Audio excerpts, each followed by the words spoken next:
सभी दोस्तों को नमस्कार, आदाब, सत श्री अकाल। आज क्लास दोस्तों आज टेट यानी कि हरियाणा टेट जो फॉर्म आ चुके हैं उनके लिए क्लास और बहुत महत्वपूर्ण क्लास होने वाली है। ये क्लास जो है सी टेट के लिए भी उतना ही उपयोगी है जितना आज टेट के लिए है और इसमें बाल विकास एवं शिक्षा शास्त्र दोनों को पढ़ेंगे। तो दोस्तों शुरुआत करते हैं और अभी तक अगर हमारे चैनल से नहीं जुड़े तो जुड़ जाएं। शुरू करें फिर। आज मैराथन होने वाली है दोस्तों और महत्वपूर्ण क्लास होने वाली है। अगर नहीं जुड़े तो जरूर जुड़ जाएं, आप लोग सब्सक्राइब कर लें।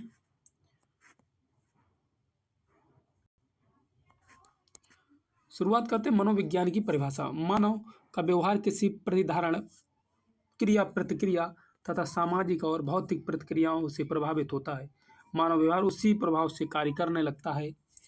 मनोविज्ञान का शाब्दिक अर्थ होता है क्या है?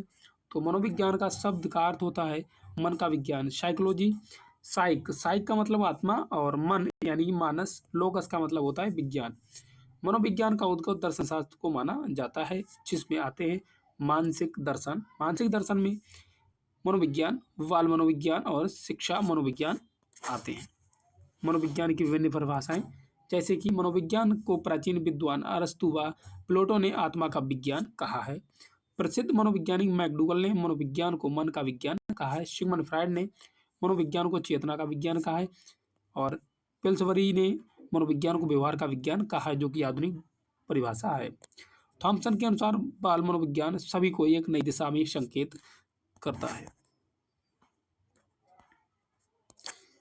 यदि इसे उचित रूप से समझा जा सके तो इसका उचित समय पर उचित ढंग से विकास हो सके तो हर बच्चा एक सफल व्यक्ति बन सकता है। मनोविज्ञान से संबंधित महत्वपूर्ण तथ्य, जैसे कि 1879 में सर्वप्रथम विलियम वुंट के द्वारा मनोविज्ञान की प्रयोगशाला स्थापित की गई, जो लिप्जिंग में वर्लिंग जर्मनी में स्थित है। 1890 में सर्वप्रथम विलियम जेम्स के द्वारा मनोविज्ञान का क्रमबद्ध अध्ययन किया गया।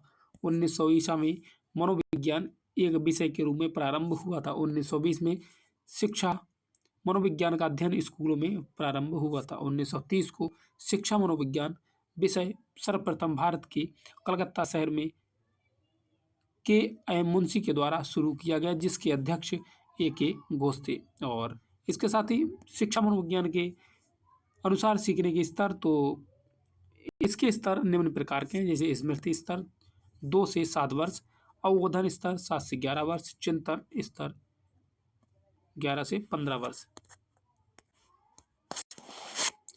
स्मृति स्तर, इस स्तर पर बच्चा वस्तुओं, आकृतियों, जीवों इत्यादि को पहचान करता सीख जाता है और वह वस्तुओं को देखकर, सुनकर, सूंघकर और पहचानना शुरू करता है। इस स्तर की अवधि 2 से 7 वर्ष होती है। अवबोधन स्तर, इस स्तर पर बच्चा या व्यक्ति वस्तु, आकृतियों, जीवों इत्यादि को पहचान कर समझना शुरू कर देता है। इस स्तर की अवधि 7 से 11 वर्ष तक होती है। चिंतन स्तर, इस स्तर पर व्यक्ति या विद्यार्थी चीजों को पहचान कर और समझकर उस पर अपने विचार प्रकट करने योग्य हो जाता है। इस स्तर का विचारागमन अवस्था के नाम से भी जाना जाता है। इसकी अवधि 11 से 15 वर्ष तक होती है।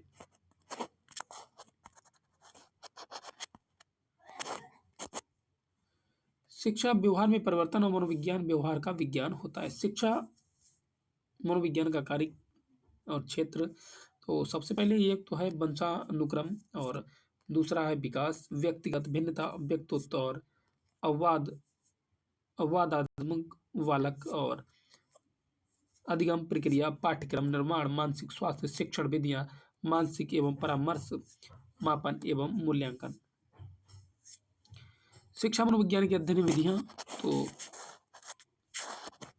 अंतर्दर्शन, बाह्य दर्शन, प्रयोगात्मक विधि, जीवन इतिहास, विकासात्मक, तुलनात्मक, मनोविश्लेषणात्मक विधि और नैदानिक सर्वेक्षण विधि।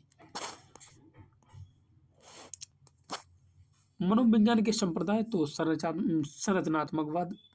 संरचनावाद और प्रकार्यवाद, व्यवहारवाद, समग्रवाद, मनोविश्लेषणवाद, मानवतावाद, संज्ञानवाद और हार्मिकवाद। शिक्षा शब्द की व्युत्पत्ति, तो शिक्षा शब्द की उत्पत्ति जो हुई थी लैटिन भाषा के शब्द शब्द एजुकेटम से हुई है, जिसे अंग्रेजी भाषा में एजुकेटम लिखा जाता है, ये आप देख रहे हैं, और जिसका अर्थ होता है शिक्षित करना। ई का अर्थ होता है अंदर से, और ड्यूको का अर्थ होता है बाहर निकालना या आगे बढ़ाना। शिक्षा एक त्रिध्रुवीय प्रक्रिया है।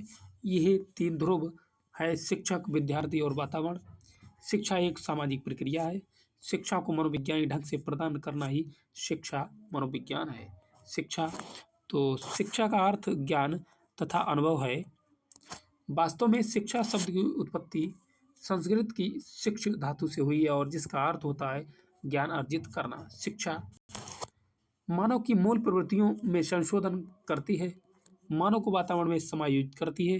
स्वास्थ्य शरीर में स्वास्थ्य मन का विकास है। शिक्षा द्वारा ज्ञान प्राप्ति का ऐसा साधन है जो संस्कारों का व्यवहार का निर्माण कर सके। शिक्षा का केंद्र पहले बिंदु जो था ये अध्यापक हुआ करता था, परंतु आज बालक अर्थात विद्यार्थी है। अतः शिक्षा और मनोविज्ञान दो अलग शब्द ना होकर एक ही कार्य करते हैं। दोनों का उद्देश्य है छात्र के व्यवहार को नियंत्रित करना है। शिक्षा की परिभाषा: मनुष्य के अंतर्निहित पूर्णता को व्यक्तिगत करना ही शिक्षा है। स्वामी विवेकानंद जी कहते हैं, शिक्षा वह प्रक्रिया है जिसके द्वारा बालक अपनी आंतरिक शक्तियों को बाहर की ओर प्रकट करता है।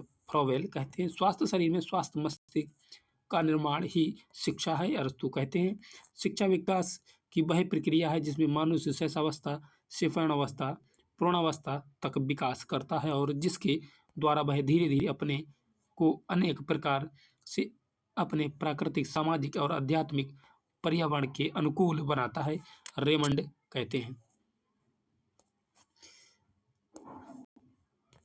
शिक्षा मनुष्य के व्यक्तित्व का पूर्ण विकास है, और जिससे कि वह अपनी उच्चतम योग्यता के अनुसार मानव जीवन को मौलिक योगदान दे सकें। टीपी ननन कहते हैं, शिक्षा अंदर से होने वाला विकास है, और बाहर से एक साथ होने वाली वृद्धि है नहीं है। यह प्राकृतिक मूल प्रवृत्तियों के क्रियाशील होने से विकसित होती है।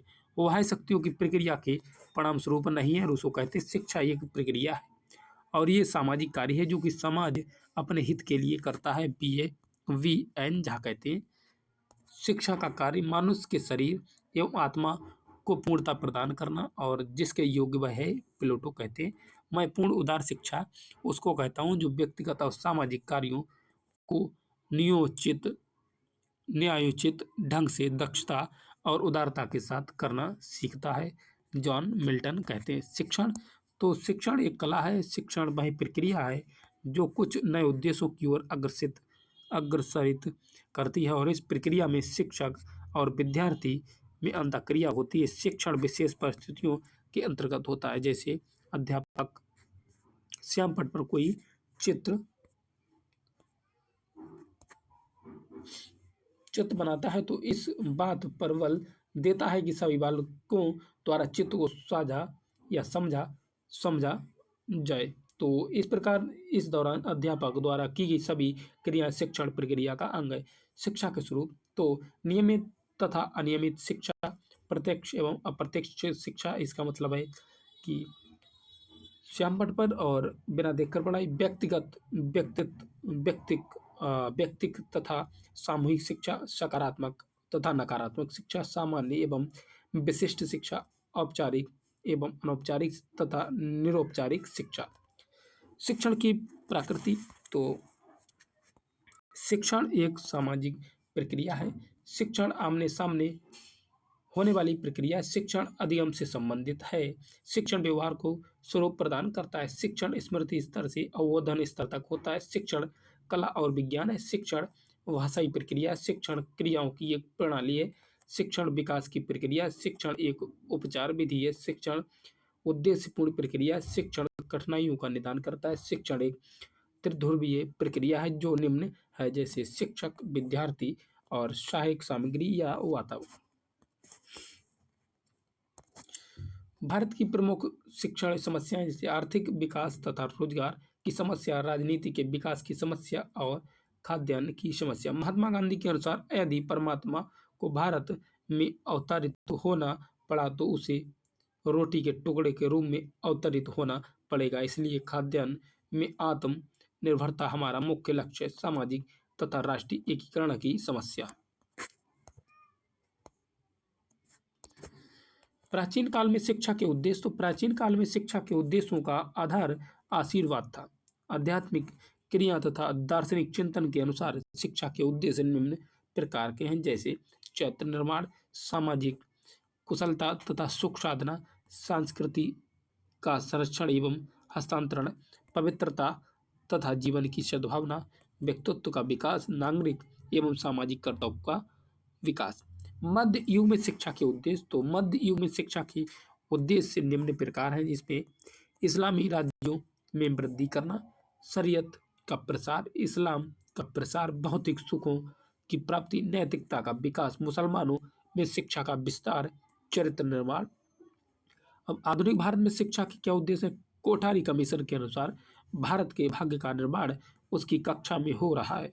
हमारा विकास है कि कोई चमत्कारोक्त नहीं है, और इसका अर्थ ये है कि भाग्य के निर्माण की कोई निर्धारित दिशा है।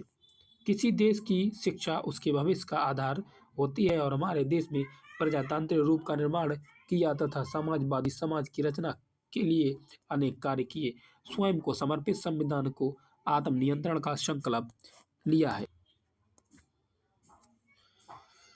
मुदालियर कमीशन द्वारा प्रस्तावित शैक्षिक उद्देश्य। तो मुदालियर कमीशन के अनुसार राजनीतिक, सामाजिक तथा आर्थिक परिस्थितियों में परिवर्तन आ गया है तथा नवीन समस्याओं का अभ्युदय हुआ है। यह आवश्यक हो गया है कि सावधानी पूर्वक परीक्षण करके प्रत्येक निश्चित स्तर पर शिक्षा के उद्देश्यों का निर्धारण हो, और इसलिए शिक्षा के उद्देश्य अग्र प्रकार होने चाहिए। व्यावसायिक कुशलता का विकास, नेतृत्व के लिए शिक्षा, प्रजातांत्रिक नागरिकता का विकास, व्यक्तित्व का विकास। तो इन उद्देश्यों के महत्व पर प्रकाश डालते हुए आयोग ने कहा है कि हमें आशा है कि यदि शिक्षा का संगठन स्वतंत्रता पर आधारित हो तथा अनेक विषयों का समावेश कर क्षेत्र को विस्तृत किया जाए तथा समाज छात्र संवेदनशील एवं प्रखर बुद्धि वाले हों तो उन्हें कला तथा प्रकृति की दुनिया में रखकर सांस्कृतिक वंशाक्रम को उत्पन्न किया जा सकता है। राधाकृष्णन कमीशन द्वारा प्रस्तावित उद्देश्य। तो राधाकृष्णन कमीशन के अनुसार शिक्षा के निम्न उद्देश्य हैं। पहला तो यह है साहसी तथा बुद्धिमान व्यक्तित्व का निर्माण, आध्यात्मिक विकास करना है, और सामाजिक, व्यक्तिगत तथा मानवीय मूल्यों का विकास करना, राजनीति, प्रशासन, व्यवसाय, उद्योग तथा वाणिज्य के क्षेत्र में नेतृत्व, स्वास्थ्य निर्माण, ज्ञान तथा पदार्थ के विषय में बौद्धिक दृष्टिकोण का विकास, व्यक्ति के जन्मजात गुणों की खोज करना, और जीवन तथा ज्ञान की विभिन्न शाखाओं में समन्वय करना है। कोठारी कमीशन तथा शिक्षा के उद्देश्य। तो कोठारी कमीशन के अनुसार शिक्षा के निर्धारित लक्ष्य निम्नलिखित हैं। शिक्षा द्वारा प्रजातंत्र को संगठित करना, जिज्ञासा मनोवृत्ति तथा मूल्यों द्वारा कौशल का विकास करते हुए समाज का आधुनिकीकरण करना, शिक्षा को उत्पादन के साथ जोड़ना, सामाजिक, नैतिक तथा आध्यात्मिक मूल्यों का विकास, शैक्षणिक कार्यक्रमों को द्वारा सामाजिक एवं राष्ट्रीय एकता को बल देना होता है।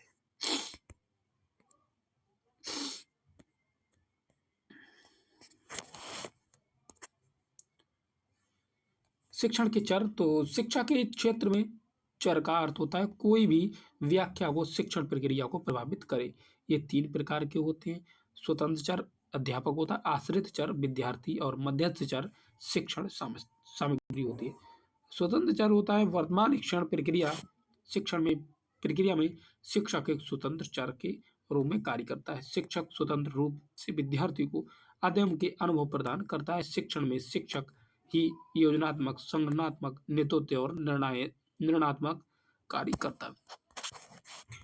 जो आश्रित चर है, इसमें विद्यार्थी शिक्षण प्रक्रिया में आश्रित चर है, क्योंकि विद्यार्थी को शिक्षक पर आश्रित रहना पड़ता है। वह शिक्षक की योजना और संगठन के अनुसार कार्य करता है। मध्यवर्ती चर, ये वह चर हैं जो स्वतंत्र और आश्रित चरों के मध्य में स्थित हो या सक्रिय हो। शिक्षण के लिए प्रयोग किए जाने वाले ढंग, अभिप्रेरणा के तरीके, शिक्षण के लिए विषय वस्तु आदि मध्यस्थ चर के उदाहरण हैं। शिक्षण प्रक्रिया को प्रभावित करने वाले कारक तो उसमें है अध्यापक से संबंधित कारक। तो स्वतंत्र चर से संबंधित कारक अध्यापक का शारीरिक एवं मानसिक स्वास्थ्य होना चाहिए, ज्ञान और विषय में निपुणता, शिक्षण व्यवसाय के प्रति रुचि एवं आवृत्ति, संप्रेषण कौशल होना चाहिए, अध्यापक में धैर्य होना चाहिए, सहनशक्ति और सहयोग, संयम, स्नेह, ईमानदारी आदि का होना आवश्यक है। शिक्षण विधियों एवं तकनीक के उपयोग करने का अध्यापक को ज्ञान हो।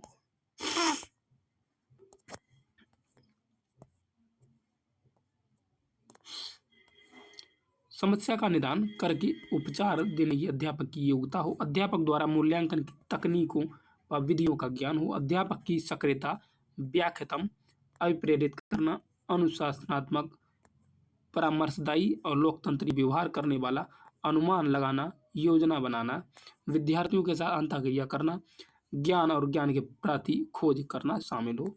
विद्यार्थियों से संबंधित कारक तो इसमें आश्रित चर से संबंधित कारक, विद्यार्थियों का शारीरिक व मानसिक स्वास्थ्य, विद्यार्थियों की सीखने के प्रति तत्परता और विद्यार्थियों की अभिप्रेरणा और आकांक्षा स्तर हो, विद्यार्थी की रुचि और आवृत्ति हो, विद्यार्थी का बुद्धि स्तर हो, विद्यार्थी के जीवन का लक्ष्य हो, ध्यान केंद्रितता हो, विद्यार्थी की जिज्ञासु प्रवृत्ति हो। अगला जो है वातावरण या सहायक सामग्री से संबंधित कारक, मध्यवर्ती चर से संबंधित कारक। तो पहला, शिक्षण के लिए वातावरण, पाठ्यपुस्तक, विषय सामग्री व विषय वस्तु, कक्षा का आकार, शिक्षण साधनों की उपलब्धता, प्रभावकारी व उचित मूल्यांकन प्रणाली होना चाहिए। शिक्षा मनोविज्ञान की अध्यापक के लिए उपयोगिता तो उसमें छात्र केंद्रित शिक्षा के लिए, पाठ्य सहगामी क्रियाओं के लिए, व्यक्तिगत भिन्नताओं के अध्ययन के लिए, शिक्षा के उद्देश्य प्राप्त करने के लिए, समस्यात्मक बालकों को समझने के लिए, समय सारणी के निर्माण के लिए होना चाहिए। दृश्य श्रव्य सामग्री के प्रयोग के लिए, विकास की अवस्थाओं के ज्ञान के लिए, शिक्षा विधि के सुधार एवं चयन में सहायता के लिए, अभिप्रेरणा प्रदान करने की सहायता के लिए, स्वयं का ज्ञान प्राप्त करने में सहायक, छात्रों के स्वभाव को समझना व निर्देशन में सहायता के लिए, शिक्षण की प्रकृति को समझने के लिए, मानसिक स्वास्थ्य के ज्ञान के लिए, प्रभावशाली अधिगम के लिए और पाठ्यक्रम निर्माण के ज्ञान के लिए होना चाहिए। अध्यापक विद्यार्थी संबंधों को सुधारने के लिए, अधिगम के परिणामों के मूल्यांकन हेतु, अध्यापक से सकारात्मक व्यवहार के विकास हेतु, अभिप्रेरणा एवं स्वयं के अध्ययन के लिए, व्यक्तित्व एवं बुद्धि के अध्ययन के लिए होना चाहिए। मनोविज्ञान के प्रकार तो इसमें सामान्य मनोविज्ञान, असामान्य मनोविज्ञान, नैदानिक मनोविज्ञान, शारीरिक मनोविज्ञान, सामाजिक मनोविज्ञान, औद्योगिक मनोविज्ञान, अपराध मनोविज्ञान, प्रयोगात्मक मनोविज्ञान, बाल मनोविज्ञान, किशोर मनोविज्ञान, प्रौढ़ मनोविज्ञान, शिक्षा मनोविज्ञान, पेरा मनोविज्ञान और विकासात्मक मनोविज्ञान और इसमें पशु मनोविज्ञान भी शामिल है। तो ये है क्वेश्चन, दो क्वेश्चन नहीं, अब आगे थ्योरी देखते हैं। दूसरा है वंशानुक्रम एवं वातावरण।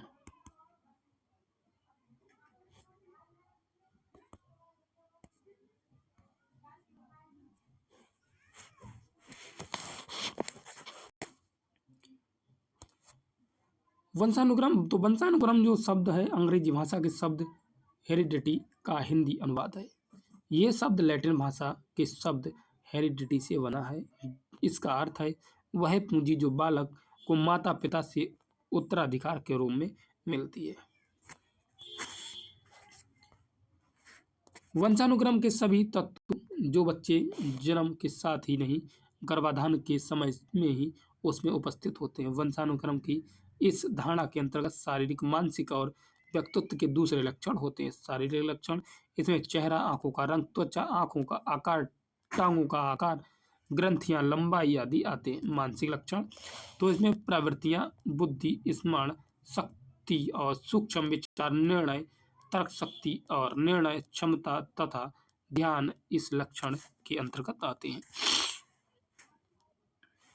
व्यक्तित्व लक्षण तो इसमें इसके अंतर्गत व्यवहार, स्वभाव, आदतें, संवेग आदि शामिल हैं। ये सभी लक्षण बच्चा अपने माता पिता से प्राप्त करता है। इन्हें वंशानुक्रम कहते हैं।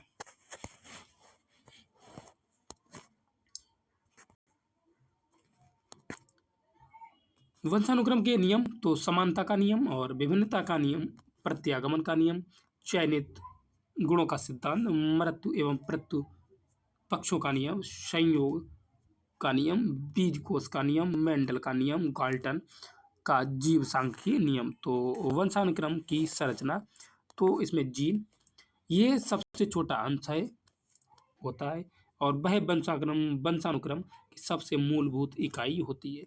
वास्तव में ये जीन की ही आनुवांशिक गुणों के वाहक होते हैं। गुणसूत्र, तो गुणसूत्र में जीन होते हैं जो आनुवांशिकता को अगली पीढ़ी में स्थानांतरित करते हैं। एक युग्म पिता से व एक ही युग्म माता से मिलता है। मानव सूत्र गुणों के पहले 22 जोड़े होते हैं और एक समान होते हैं। वे 23वां जोड़ा शिशु का लिंग निर्धारण करता है। शिशु का लिंग मुख्यतः पिता पर निर्भर करता है। पिता में XY गुणसूत्र होते हैं जबकि माता में X और X गुण होते हैं। इसमें XY गुणसूत्र के मिलने से लड़का तथा XX गुणसूत्र के मिलने से लड़की का जन्म होता है। मनुष्य में 23 जोड़े या युग्म अर्थात 46 गुणसूत्र होते हैं। गुणसूत्र का आकार झाड़ों धागे जैसा होता है।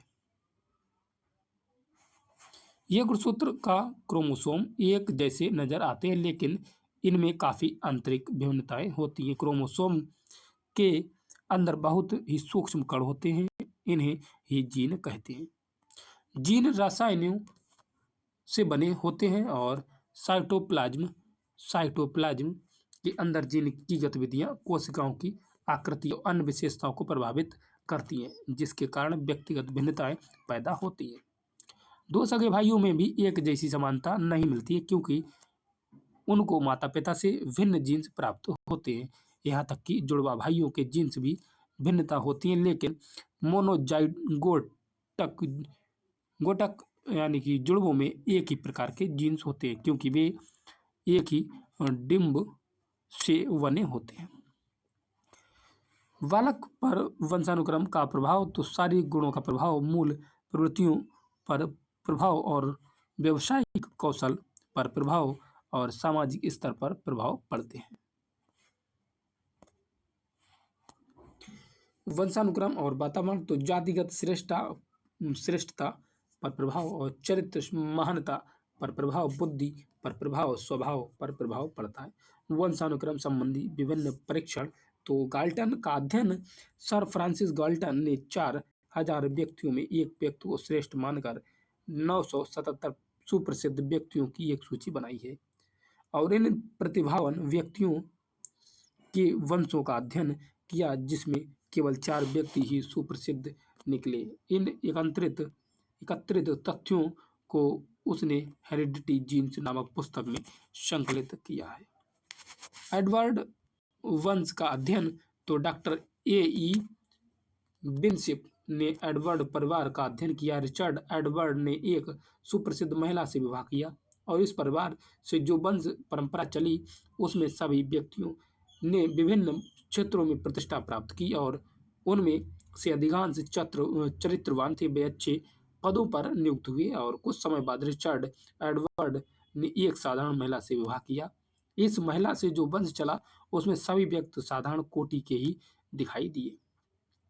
कॉलीकॉक परिवार का अध्ययन, तो गोडार्ड ने मार्टिन कॉलीकॉक नामक एक सैनिक के वंशजों का अध्ययन किया।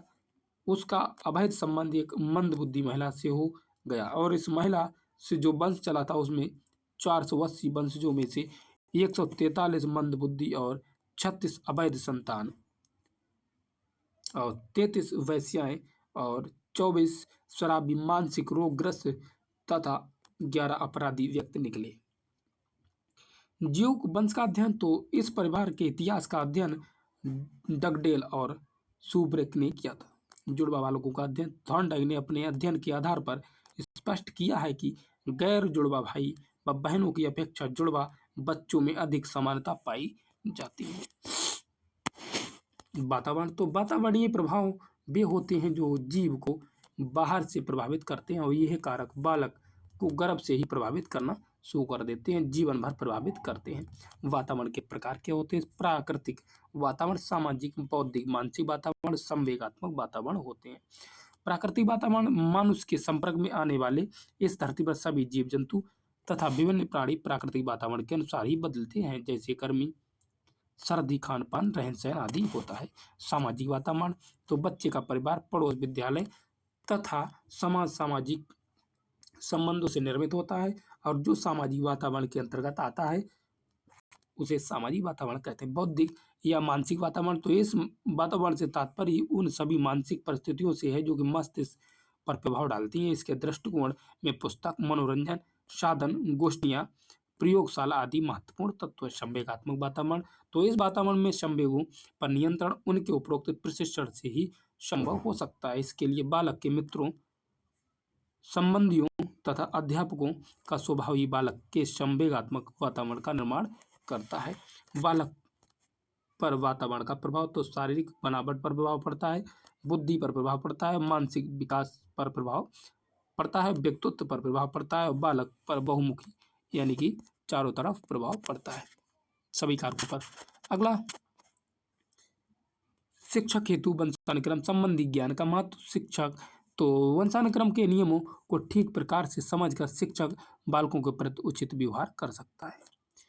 वंशानुक्रम द्वारा बालकों में विभिन्न मूल प्रवृत्तियां हस्तांतरित होती हैं। यह प्रवृत्तियां वांछित और अवांछित दोनों तरह की होती हैं। शिक्षक वंशानुक्रम के ज्ञान के आधार पर उत्तम मूल प्रवृत्तियों का विकास और बुरी मूल प्रवृत्तियों को दमन एवं शोधन कर सकता है। वंशानुक्रम बालक और बालिकाओं में लिंग भेद का निर्धारण करता है। शिक्षक वंशानुक्रम के ज्ञान के आधार पर लैंगिक भेद को समझकर उसकी शिक्षा की उत्तम व्यवस्था कर सकता है।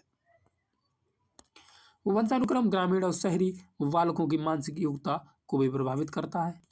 शहरी बालकों में उच्च मानसिक योग्यता वंशानुक्रम के फलस्वरूप ही दिखलाई देती है।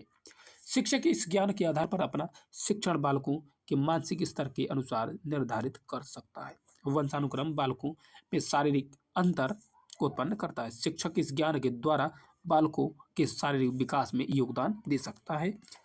वंशानुक्रम बालकों में सीखने की क्षमता उत्पन्न करता है और शिक्षक वंशानुक्रम के ज्ञान का उपयोग देर से सीखने वाले और शीघ्रता से सीखने वाले बालकों के शिक्षण में कर सकता है। वंशानुक्रम बालकों की जन्मजात क्षमताओं में भेद करता है और शिक्षक द्वारा इन ज्ञान का उपयोग मंदबुद्धि बालकों की शैक्षिक प्रगति में किया जा सकता है। वंशानुक्रम बालकों में योग्यता, रुचि, आवृत्ति आदि के संबंध में भेद करता है। यह भेद बालक के बड़े होने पर अधिक स्पष्ट होने लगता है। शिक्षक